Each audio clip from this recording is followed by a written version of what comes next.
السلام عليكم ورحمة الله وبركاته. أنا محمد مصطفى ودوت الريكورد ال11 للعبة سبيشال كيس. في الريكورد دوت أنا ابتديت أعمل أول ليفل ديزاين ليا.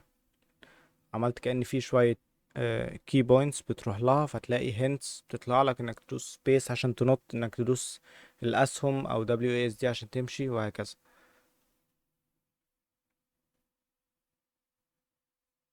حاجة تانية برضو كنت عاملها في الحتة ديت، يعني في الفترة ديت. أصل الفيديو ده متسجل 6/11/2023. ان انا ضفت اللي هي السيستم بتاع السينماشين عشان اظبط الكاميرا، عشان الانجلز بتاعتها مش احسن حاجة. حاجة تانية ضفتها، عملت AI لتوريتس اللي هي الايه الاوبجكتس اللي بتبص لك ديت، بتفضل تضرب عليك كور. طبعا في الفيديو دوت اللي هي الدايركشن اللي هي بتبص له، او الانجل اللي هي بتنشل بيها، كانت بتبص على الدايركشن بتاعك بالظبط، ملهاش علاقة بالسرعة بتاعتك. فديت كانت بتخلي الاكيورسي بتاعتها مش حلوة، انها عشان البوليت تيجي عليك لازم تكون انت واقف، فطول ما انت بتجري او بتجري بسرعة كويسة يعني، فالبوليت مش هتيجي عليك.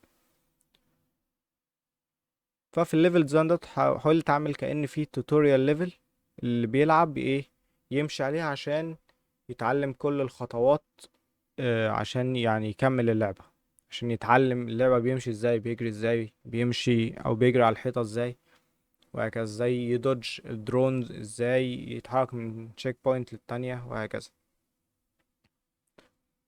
في باور اب تانية عملتها، سميتها اون فاير. الاون فاير ديت لما بدوس اكس، طبعا لسه غير الانبوت بتاعها، لما بدوس اكس إيه اللي بيحصل؟ هتشوفه دلوقتي.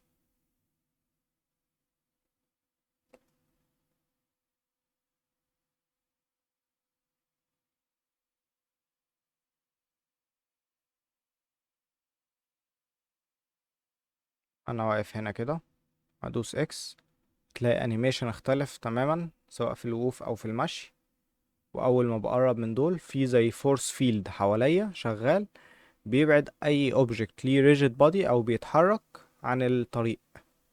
فاي اوبجكت في الرينج بتاعي فهو بيتزق. شوية الكيوبس ديت ما ملهاش اي لازمة غير انها ايه، كأنها اي اوبجكت، كأنها اشارة مرور مثلا، كأنها عمود نور مكسور، كأنها تراش كان، اي حاجة من الحاجات ديت.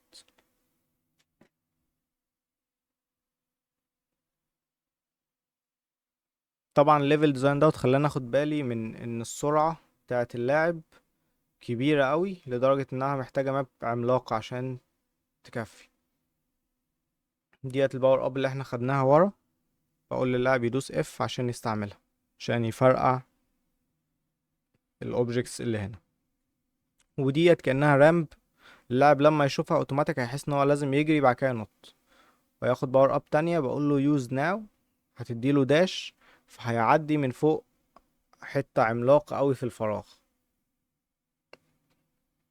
طبعا دي شوية ايه كيوبس، شوية حاجات ايه demonstrations بس، عشان مش هي دي يعني اللي هتبقى في الفاينل برودكت بتاع اللعبة، بس هيبقى نفس الايه الديزاين في الاخر.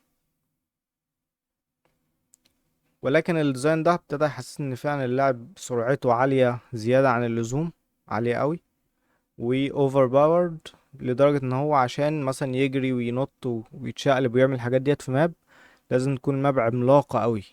ماب عملاقة يعني development time اكتر، وفلوس اكتر ووقت اكتر وحاجات كتيرة، عشان اقدر اعمل open world يكفي الايه الباورز اللي عنده.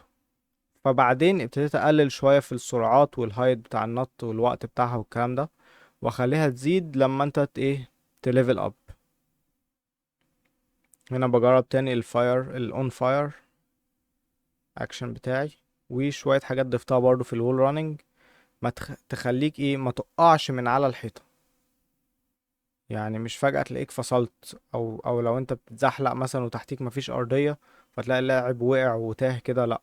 شوية اكشنز وكونديشنز كده بتخلي اللاعب حتى لو مفيش تحتيه ارض، وهو بيقع وهو بيتزحلق يعني على الحيطة، فلا ياخد فورس تخليه يختار هو عايز يقع ولا عايز يطلع على الحيطة، فورس لورا والفوق.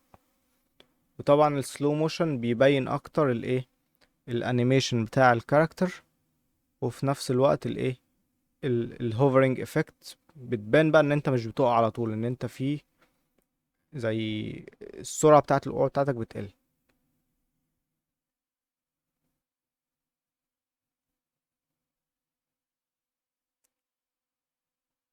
وطبعا لو انت استعملته في الوقت الصح اللي هو الهوفرنج باور ديت، هتلاقيك خدت بوش لفوق مع النط، هتلاقيك بتنط وفي نفس الوقت نطيت اعلى، اعلى من الماكسيمم بتاعك، بس استعمله في الوقت الصح. وبس ده الفيديو، سلام.